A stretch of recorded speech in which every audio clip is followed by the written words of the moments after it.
bonsoir. Ça dépendra de l'heure à laquelle vous avez écouté. C'est Julien Nestor. Ça fait un moment donné que je n'ai pas participé dans mon activité pour voir une évolution. Malgré tout, il y a trop d'insalubrité.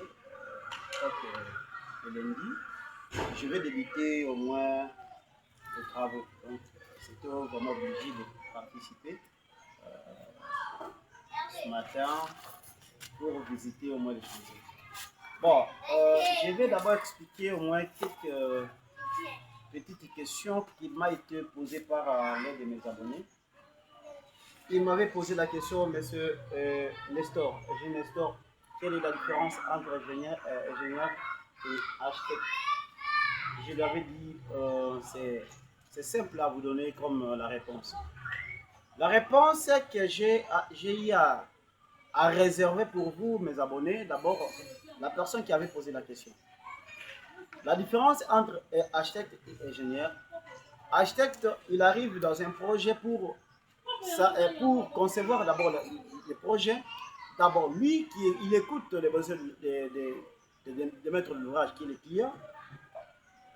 Il propose la conception par rapport à l'espace trouvé selon la parcelle du client. Et après, c'est l'ingénieur qui va recevoir les plans de l'architecte. L'ingénieur qui est le racine principale pour la stabilité ou la résistance de l'ouvrage.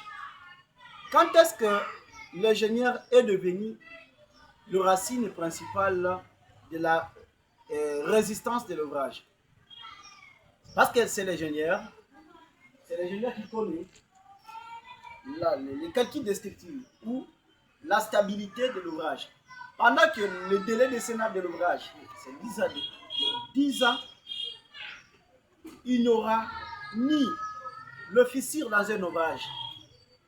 Donc, l'ingénieur qui connaît l'inspiration, je peux dire l'inspiration de l'ouvrage et le type de matériaux à proposer, le type de matériaux à adopter pour réaliser, pour faire arriver le projet donné par l'architecte pour le mettre en œuvre.